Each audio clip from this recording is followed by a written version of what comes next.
नमस्कार दोस्तों, स्वागत है आपका मेरे YouTube channel NP the fire में। फायर की रोशनी आज फिर से हमारी सांस्कृतिक विरासत की ओर है। हमारी संस्कृति में एक उज्जवल दिव्यमान नाम है श्री कृष्ण, जिसे हम भगवान श्री कृष्ण के नाम से भी जानते हैं।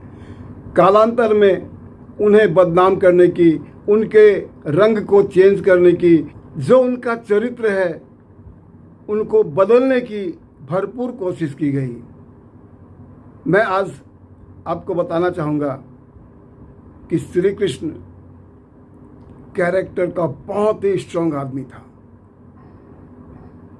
जो उनका कैरेक्टर इतना दिव्य और इतना भव्य था कि जिसकी कल्पना मात्र हम एक छोटी सी घटना से कर सकते हैं।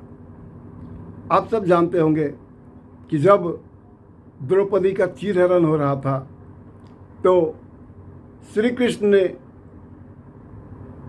साड़ियों का बिल्कुल बंडल, जाने कहाँ से इतनी साड़ियाँ ले आए कि वो साड़ियाँ खींचता खींचता जो दुशासन था वो बेहोश हो गया, परंतु द्रौपदी का चीरहरण नहीं कर पाया। ये तो एक लेख है, सच्चाई मैं बताता हूँ। श्री कृष्ण इतना दबंग और कैरेक्टर का इतना स्ट्रांग आदमी था कि वो सिर्फ 10 या कुछ और लठैत लेकर बड़ी सभा में दुर्योधन के पहुँच गया और दंड को पटकता हुआ उसने कहा, है अगर किसी में हिम्मत तो आज द्रौपदी को हाथ लगा कर दिखा दे, माँ कसम उसे यही मैं ढेर कर दूंगा। और वाकई किसी में हिम्मत नहीं हुई कि द्रौपदी को हाथ लगा दे। तो ये था श्री कृष्ण, और हमने उस कहानी को बहुत ही मोल्ड करके बनाया है, क्योंकि श्री कृष्ण का छवि जो बदलना था, श्री कृष्ण को रसिया जो बनाना था, श्री कृष्ण को एक लोच जो देना था, हमने हमारी संस्कृति में इन्हीं छोटी छोटी चेंजेस को देखा है जो हम अनुभव नहीं करते हैं, और धीरे धीरे हम एक घातक मोड़ पे पहुंच जाते हैं कि ये हुआ होगा या नहीं होगा। हमारा भगवान ही, जिसे हम भगवान मानते हैं, वो इतने छलिया, वो इतने नाचने गाने वाले, वो इतने कला संपूर्ण, ये हमारे दिमाग में एक उलझन पैदा की गई है जानबूझकर। हमें दिग्भ्रमित करने की कोशिश की गई है।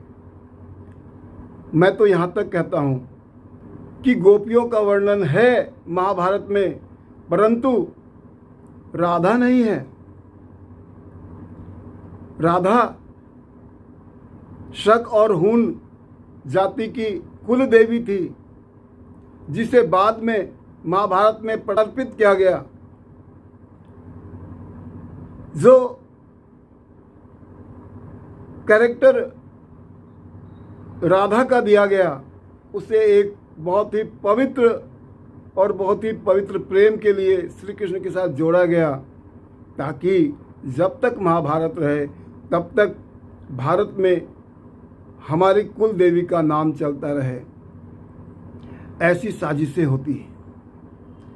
आपको मालूम हो कि सिर्फ और सिर्फ 38,000 श्लोक जो मूल महाभारत थी उसमें थे, और जो अब महाभारत अब हम देखते हैं उसमें 1,00,000 श्लोक हैं।